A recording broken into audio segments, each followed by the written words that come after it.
Hello everyone, welcome to the channel of KV Teachers Guild। बच्चों, आज इस video में हम क्लास 6 साइंस का 15th चैप्टर स्टार्ट करने वाले हैं जिसका नाम है एयर अराउंड अस। हवा हमारे चारों तरफ जो प्रेजेंट है। आप जानते हैं जितने भी लिविंग ऑर्गेनिज्म हैं सभी को सस्टेन करने के लिए एयर की रिक्वायरमेंट है, हवा की ज़रूरत होती है। इस चैप्टर में हम लोग एयर के कुछ यूजेस देखेंगे, क्या कंटेंट्स हैं इसके, एयर पोल्यूशन के बारे में आपको कुछ बताया जाएगा। ये सभी कुछ डिटेल में चैप्टर में रीड करेंगे। तो स्टार्ट करते हैं। उससे पहले अगर कोई भी बच्चा नया हो चैनल पर, चैनल को आप सब्सक्राइब कर लीजिए, बेल आइकन को प्रेस कर लीजिए। Okay, let's begin. We have learned in chapter 9 दैट ऑल लिविंग थिंग्स रिक्वायर एयर। चैप्टर 9 में हमने देखा कि जितनी भी लिविंग चीज़ें हैं सभी को एयर की ज़रूरत है। But have you ever seen air, लेकिन क्या आपने कभी हवा को देखा है? You might not have seen air, आपने हवा को देखा नहीं होगा, लेकिन surely you must have felt it's presence in so many ways. आपने अपने चारों तरफ कई तरीकों में इसकी प्रेजेंस ज़रूर महसूस की होगी कि ये प्रेजेंट है हमारे चारों तरफ। You notice it when the leaves of the tree Russell, आपने देखा होगा जब पत्तियाँ रसल करती है, कड़खड़ाती है पेड़ों की तब, या फिर clothes hanging on a cloth line स्वे, या फिर एक तार के ऊपर जो कपड़े सुखाने के लिए आपने रखे हुए हैं वो स्वे करते हैं, हिलते हैं, तब आपको पता लगता है कि एयर है चारों तरफ। Pages of an open book begin fluttering when the fan is switched on. जो आपकी किताब के पेजेस है, अगर खुली हुई किताब है, फैन आप चला दें तो वो भी फ्लटर करने लगते हैं, आवाज़ करने लगते हैं। The moving air makes it possible for you to fly your kite. हवा जब चलती है तभी आप पतंग उड़ा पाते हैं। Do you remember activity 3 in chapter 5 in which you separated the sand and sawdust from by winnowing? आपने जहाँ पर सेपरेशन ऑफ सब्सटेंसेस वाले चैप्टर में सैंड को और सॉडस्ट को अलग किया था विनोइंग से, जहाँ पर आप एक हाइट से चीज़ों को नीचे फेंकते हैं और जो हल्की चीज़ है वो उड़ के दूर चली जाती है, भारी चीज़ वहीं पर रह जाती है, उसको विनोइंग कहते हैं। Winnowing is more effective in moving air. Winnowing जो है ज़्यादा इफेक्टिव तब होती है जब हवा चल रही हो वहाँ पर। You may have notice that during storm the wind blows at a very high speed. जब स्टॉर्म तूफान आता है तो हवा बहुत तेज़ी से बहती है, बहुत हाई स्पीड पर बहती है। It may even uproot trees and blow of the roof tops. कई बार वो पेड़ों को भी उखाड़ देती है और आपकी जो छत है उसको भी अपने साथ उड़ा ले जाती है। तो ऐसे जब हमने अपने चारों तरफ देखते हैं तो हमें पता लगता है कि हाँ हवा है, हालांकि वो दिखाई नहीं दे रही है। Have you ever played with the फिरकी? क्या आपने कभी फिरकी चलाई है जो हवा के उसमें आप उसको लेके दौड़ते हैं तो हवा की वजह से वो गोल गोल घूमती है। लेट अस मेक अ फिरकी ऑफ आवर ओन। आप अपनी खुद की फिरकी बनाएंगे, ये इंस्ट्रक्शंस फॉलो करिए। Hold the stick of the फिरकी। एक स्टिक होल्ड करिए फिरकी की, यहाँ से पकड़िए। Place it in different direction in an open area. एक खुली जगह पे उसको अलग अलग डायरेक्शन में आप रखेंगे तो आप देखेंगे मूव इट अ लिटिल, उसको थोड़ा सा घुमाइए बैक एंड फोर्थ, इधर उधर। What happens? डज द फिरकी रोटेट? क्या फिरकी खुद रोटेट करने लगती है? फिर यस। वॉट मेक अ फिरकी rotate? Moving air, isn't it? हवा जो वहाँ पर चल रही है उसी की वजह से आपकी फिरकी जो है वो रोटेट करती है। यहाँ पर आपको फिरकी बनाने का ये प्रोसेस बताया हुआ है। Have you seen a weather cock? क्या आपने कभी एक वेदर कॉक को देखा है? इसे it shows the direction in which the air is moving at that place. ये बताता है कि हवा किस डायरेक्शन में चल रही है उस जगह पर। जिस तरफ इसका ये एरो होता है उसी डायरेक्शन में एयर मूव कर रही होती है। Is air present everywhere around अस? क्या हवा हमारे चारों तरफ सब जगह है? क्लोज योर आइज, अपनी आंखें बंद करिए। क्लोज योर फिस्ट, मुट्ठी बंद करिए। What do you have in it? आपकी मुट्ठी में क्या है? Nothing. Try the following activity to find out. आप कहेंगे कुछ भी नहीं है, लेकिन एक एक्टिविटी यहाँ पर आपको दी हुई है, उससे आपको पता लगेगा। Take an empty open bottle. एक खाली बॉटल लीजिए जिसके ऊपर ढक्कन ना हो। इट इज़ रियली एम्प्टी, ये बिल्कुल खाली है। और does it have something inside? या फिर इसके अंदर कुछ है। टर्न इट अपसाइड डाउन, उसको उल्टा कर लीजिए। Is something inside it now? क्या अभी उसके अंदर कुछ है? अगर आपने उल्टा कर लिया तो जो चीज़ें होंगी आप कहेंगे निकल गई है, अभी तो कुछ नहीं है अंदर। Now dip the open mouth of the bottle into a bucket filled with water as shown is 15.4। उस बॉटल को पानी के एक बर्तन में बिल्कुल सीधा नीचे डिप करिए, डुबा दीजिए। ऑब्जर्व द बॉटल, बॉटल को ऑब्जर्व करिए। Does water enter the bottle? क्या बॉटल में पानी जाएगा? बिल्कुल नहीं जाएगा, answer is no. Now tilt the bottle slightly. अब बॉटल को थोड़ा सा हल्का सा टिल्ट करिए, झुकाइए। Does the water now enter the bottle? Bottle, अब पानी जो है वो बॉटल के अंदर जाने लगेगा. Do you see bubbles coming out of the bottle और हेयर एनी बबली साउंड? आपको बॉटल के अंदर से बबल्स निकालते हुए दिखाई देंगे या फिर एक बबली साउंड सुनाई देगी. Can you now get what was inside the bottle?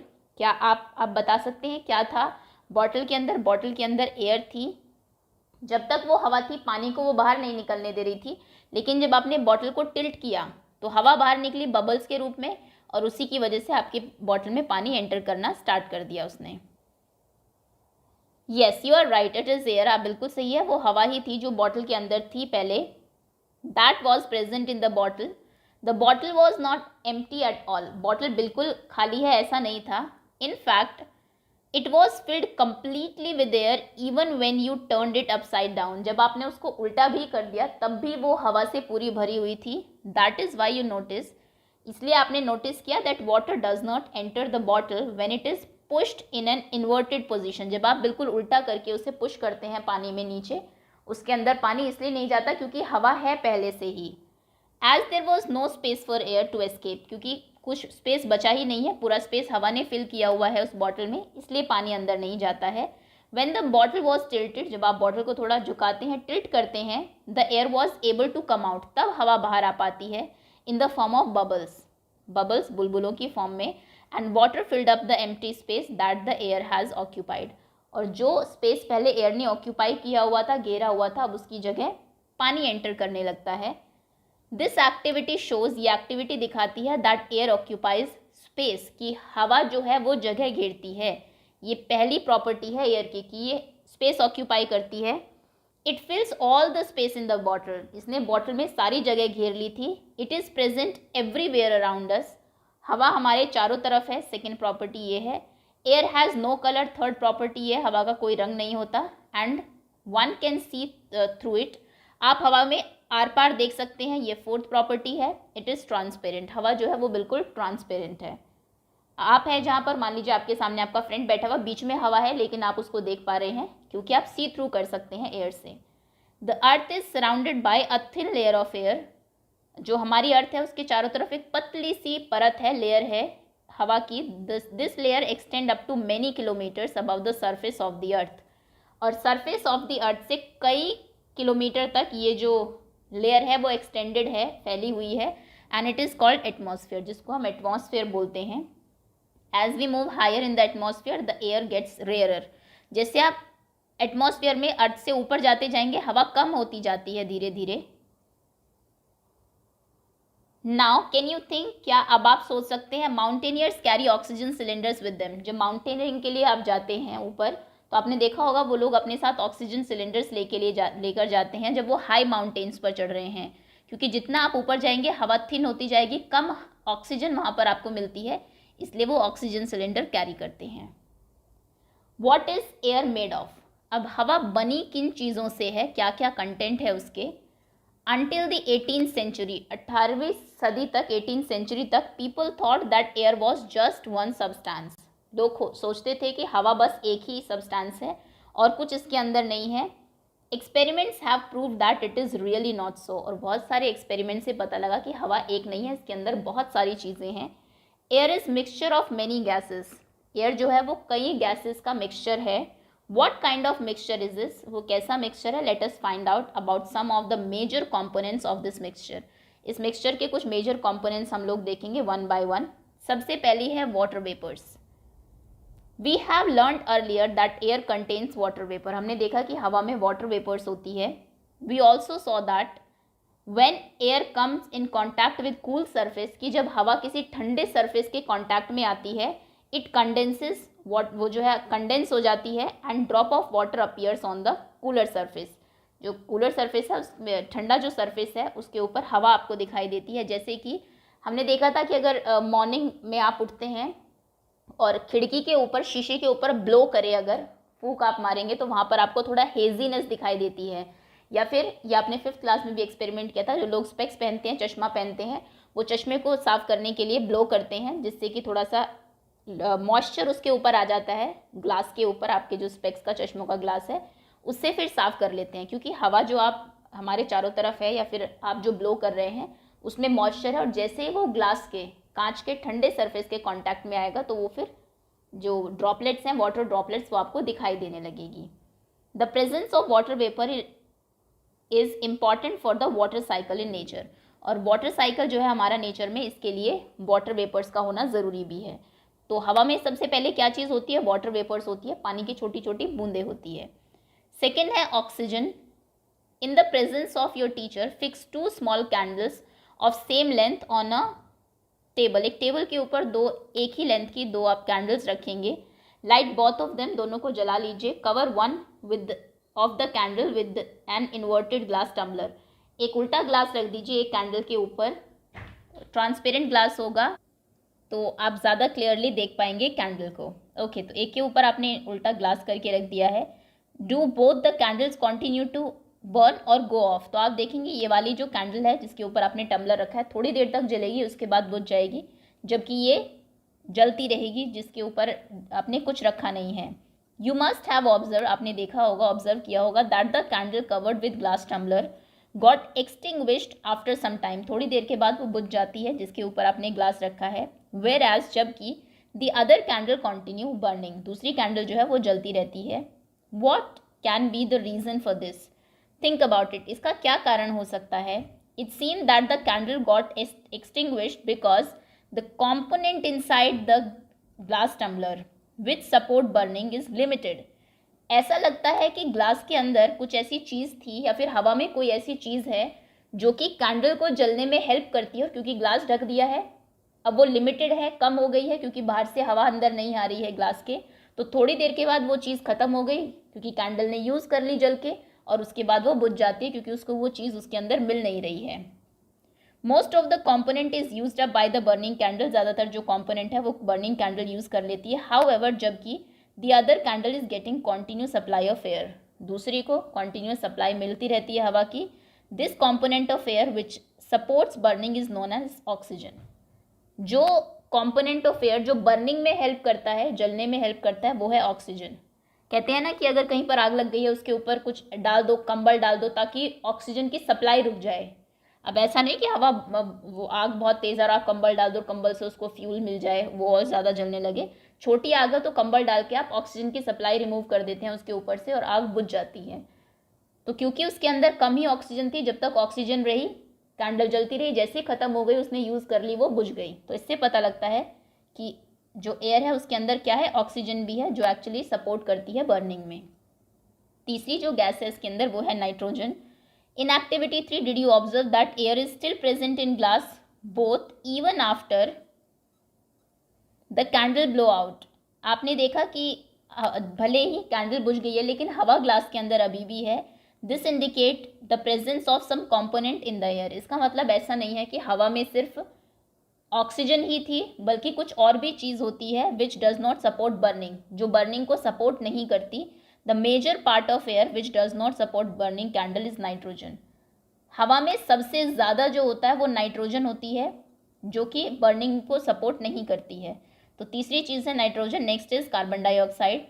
In a closed room, एक बंद कमरे में, there is some material that is burning, अगर कोई चीज़ जल रही है, you may have felt suffocation, आपको सांस लेने में प्रॉब्लम होने लगती है, सफोकेशन हो जाती है। This is due to excess of carbon dioxide that may be accumulating in the room. ये इसलिए है क्योंकि कमरा बंद है, एयर पास नहीं हो रही है और वहाँ पर बहुत ज़्यादा कार्बन डाइऑक्साइड हो गई है, क्योंकि जब आप इनहेल करते हैं तो ऑक्सीजन करते हैं, लेकिन जब आप एक्सेल करते हैं, सांस छोड़ते हैं, तो CO2 रिलीज करते हैं। एज द बर्निंग कॉन्टिन्यूज, अगर वो आग जलती ही रहे थोड़ी देर तक, carbon dioxide makes up a small component of the air around us. Carbon dioxide क्या कर लेगी, स्मॉल कॉम्पोनेंट हमारे चारों तरफ जो है उसमें वो ज़्यादा अमाउंट में हो जाएगी, ऑक्सीजन कम हो जाएगी, जिसकी वजह से सांस लेने में आपको प्रॉब्लम होगी। Plants and animals consume oxygen for respiration, दोनों ही प्लांट्स भी और एनिमल्स भी जब रेस्पिरेशन करते हैं, सांस लेते हैं, तो दोनों ही ऑक्सीजन ही कंज्यूम करते हैं एंड प्रोड्यूस कार्बन डाइऑक्साइड, दोनों ही कार्बन डाइऑक्साइड प्रोड्यूस करते हैं। ये बच्चों में थोड़ा सा कन्फ्यूजन है, वो कहते हैं नहीं प्लांट तो सांस लेते हैं CO2 से और ऑक्सीजन रिलीज करते हैं, हम CO2 लेते हैं ऑक्सीजन रिलीज करते हैं, ऐसा नहीं है। रेस्पिरेशन में दोनों ही CO2 एक्सेल करते हैं और ऑक्सीजन इनहेल करते हैं, O2 इनहेल करते हैं। जो खाना बनाने का प्रोसेस है, फोटोसिंथेसिस में प्लांट्स CO2 यूज़ करते हैं और O2 रिलीज करते हैं। ओके, तो इसमें को ध्यान देना है। Plants and animals matter also consume oxygen on burning and produce mainly carbon dioxide and a few other gases. It is advisable not to burn dry leaves and discarded remain of the crop which pollute our surrounding। तो इसलिए recommend किया जाता है कि जो सूखी पत्तियां हैं या फिर किसी फसल के रिमेनिंग कोई बच गया है कोई चीज़, उसको जलाया ना जाए, क्योंकि वो आपके चारों तरफ की जो एयर है उसको पल्यूट करती है। उसमें CO2 की जो कंटेंट है वो बढ़ जाता है, जिसकी वजह से सांस लेने में दिक्कत होती है, सफोकेशन होती है। तो एक CO2 होती है, water vapour, oxygen, CO2 and nitrogen. 4 चीज़ें हमने देखी। अब हम बात करते हैं डस्ट एंड स्मोक, धूल और धुआं। The burning of fuel also produce smoke. जब कोई चीज़ आप जलाते हैं तो उससे धुआं भी निकलता है। Smoke contain a few gases, smoke में भी कुछ गैसेस होती हैं, धुएं में भी, and fine dust particles and is often harmful. और उसमें कुछ बहुत ही पतले डस्ट पार्टिकल्स भी होते हैं जो कि बहुत ज़्यादा हार्मफुल है। That is why you see long chimney in factory. इसलिए आप देखते हैं फैक्ट्री में ऊपर बहुत चिमनी लगी रहती है, ताकि गैसेस जो है वो ऊपर ही रह जाए हवा में। अगर नीचे वो चिमनी होगी तो नीचे पूरे में फैल जाएगी, जो कि फिर हार्मफुल रहेगी आपकी हेल्थ के लिए। This take the harmful smoke and gases away from our nose. तो बहुत ऊंची चिमनी से लगाते हैं ताकि जो गैसेस हैं वो हमारे जिस हवा में हम सांस ले रहे हैं उससे ऊपर ही रहे। हालांकि फिर भी कहीं ना कहीं बैड इफेक्ट तो होता ही है इन सब चीज़ों का। But bring it closer to the birds flying up in the sky. लेकिन फिर वो ऊपर जो चिमनी आपने लगाई हुई है हमसे दूर हो जाती है, हमसे काफ़ी ऊपर है, लेकिन जो बर्ड्स उड़ रही है उनके और नज़दीक हो जाती है। Dust particle are always present in air. Dust particles जो हैं वो हमेशा ही एयर में प्रेजेंट रहते हैं। यहाँ पर आपको एक एक्टिविटी और दी हुई है। Find a Sunny room in your school या फिर होम। अपने घर में या स्कूल में एक कमरा ढूंढिए जिसमें कि धूप आती हो। क्लोज ऑल डोर्स, सभी दरवाजे बंद कर दीजिए। Window with curtains pull down, सभी पर्दे लगा दीजिए, विंडोज बंद कर दीजिए। And make the room darker, उस रूम को डार्कर बना दीजिए, बिल्कुल अंधेरे वाला। Open the door and a window facing the sun. कोई डोर या फिर विंडो जो कि सन की तरफ हो उसको खोलिए, जस्ट अ लिटिल, थोड़ा सा, in such a way that it allows sunlight to enter the room only through a slit. इतना सा कि उस स्लिट में से, उस दरार में से सिर्फ अंदर धूप आ रही हो और कहीं से नहीं। Look carefully at the incoming beam of sunlight. और जो हल्की सी वो रोशनी आ रही है, सनलाइट आ रही है, अंदर धूप आ रही है, उसको ध्यान से देखिए। Do you see some tiny shining particles moving in the beam of sunlight. आपको उसके अंदर कुछ बहुत छोटे से शाइनी चमकदार पार्टिकल्स मूव करते हुए दिखाई देंगे। What are these particles? वो एक्चुअली में डस्ट पार्टिकल्स ही होते हैं। ड्यूरिंग विंटर्स, सर्दियों में, you might have observe similar beam of light filter through the trees. आपने पेड़ों से धूप जो फिल्टर होके आती है उसमें ऐसे ही कुछ डस्ट पार्टिकल्स आपको दिखाई देते हैं। Appear to dance merrily around. This shows that air also contain dust particle. इससे पता लगता है कि हवा में कुछ धूल के बहुत बारीक कण भी है, पार्टिकल्स भी है। The presence of dust particle in the air varies from time to time and from place to place. कितने हवा में धूल होगी ये जगह जगह पर और टाइम टू टाइम अलग अलग होता है। We inhale air when we breathe through our nostrils. आप जब अपने नाक से सांस लेते हैं तो एयर को ब्रीथ इन करते हैं। Fine hair and mucus are present inside the nose. आपकी नाक के अंदर बहुत पतले बाल और म्यूकस होता है जो कि prevent dust particle from getting into the respiratory system, जो कि रोकता है डस्ट पार्टिकल को आपके रेस्पिरेटरी सिस्टम अंदर तक जाने में। Do you recall being scolded by your parents when you breathe through your mouth? क्या आपके पेरेंट्स आपको डांटते हैं जब आप मुंह से सांस लेते हैं? इफ़ यू डू दैट, अगर आप ऐसा करेंगे, हार्मफुल डस्ट पार्टिकल्स में एंटर योर बॉडी, क्योंकि मुंह में ऐसा कुछ नहीं है तो वो डस्ट पार्टिकल्स आपकी बॉडी में एंटर कर सकते हैं, इसलिए ऐसा किया जाता है कि नाक से सांस लो। We may conclude that then, हम फिर ये नतीजा निकालते हैं that air contain some gases. हवा में कुछ गैसेस होती है, नाइट्रोजन, ऑक्सीजन और अपने CO2 के बारे में पढ़ा, और भी होती है argon and all. Water vapours होते हैं और डस्ट पार्टिकल्स होते हैं। The gases in air are mainly nitrogen, oxygen, small amount of carbon dioxide and many other gases. हवा में वाटर वेपर्स हैं, डस्ट पार्टिकल है, गैसेस हैं। गैसेस में मेन है सबसे ज़्यादा नाइट्रोजन है, फिर ऑक्सीजन है और थोड़ी सी कार्बन डाइऑक्साइड भी है। और भी गैसेस हैं जो कि बहुत कम अमाउंट में है, इसलिए उनको हम अभी मेंशन नहीं कर रहे हैं। हाउएवर, जबकि देयर मे बी सम, वहाँ पर कुछ some variations in the composition of air from place to place. कौन सी चीज़ कितनी उसमें होगी मात्रा में, जगह जगह पर ये अलग होता है. We see that air contain mostly nitrogen and oxygen. लेकिन हवा में ज़्यादातर नाइट्रोजन और ऑक्सीजन ही होती है. In fact these two gases together make up 99% of air. हवा में 99% यही दो गैसेज होती है. बाकी सब गैसेज सिर्फ 1% कॉन्स्टिट्यूट करती है, जिसमें कार्बन डाइऑक्साइड भी है और गैसेज भी है और वाटर वेपर्स भी है. तो ये देखिए, एयर में 78% नाइट्रोजन है, ये आप याद रखेंगे. 21% ऑक्सीजन है और बाकी 8% other gases and water vapours है. Okay. How does oxygen become available to animal and plants living in water and soil. हम लोग जो लैंड के ऊपर रह रहे हैं, ज़मीन के ऊपर, हवा में ऑक्सीजन है तो हम उसमें सांस ले लेते हैं. लेकिन जो एनिमल्स आपके पानी के अंदर है या फिर जो ज़मीन के अंदर रहते हैं, वो कहाँ से ऑक्सीजन को यूज़ करते हैं. Take some water in glass और मेटल कंटेनर. थोड़ा सा पानी लीजिए. Heat it slowly on a tripod stand के ऊपर रख के उसको हीट करिए. Well before the water began to boil. इससे पहले कि पानी उबलना शुरू हो, look carefully at the inner surface. अंदर के सरफेस पे अगर आपको देखेंगे तो आपको थोड़े से बबल्स दिखाई देंगे नीचे बेस में of the container. Do you see tiny bubbles on the inside. अंदर आपको छोटे छोटे बबल्स, बुलबुले दिखाई दे रहे हैं. Yes of course. The bubbles come out from the air dissolve in water. ये बबल्स उस हवा से आते हैं जो कि पानी के अंदर डिजॉल्व है. आपने जब बॉटल को टेढ़ा किया था, उसके अंदर से बबल आए थे, क्योंकि पानी जो है वो बॉटल में एंटर करता है, हवा निकलती है. तो पानी में अभी तो बबल्स कहाँ से आए अभी, क्योंकि पानी के अंदर भी एयर जो है वो डिजॉल्व होती है, घुली हुई होती है. When you heat the water, जब आप पानी को गर्म करेंगे, to begin with the air dissolve in it escapes. उसके अंदर जो हवा है वो एस्केप होती है उससे.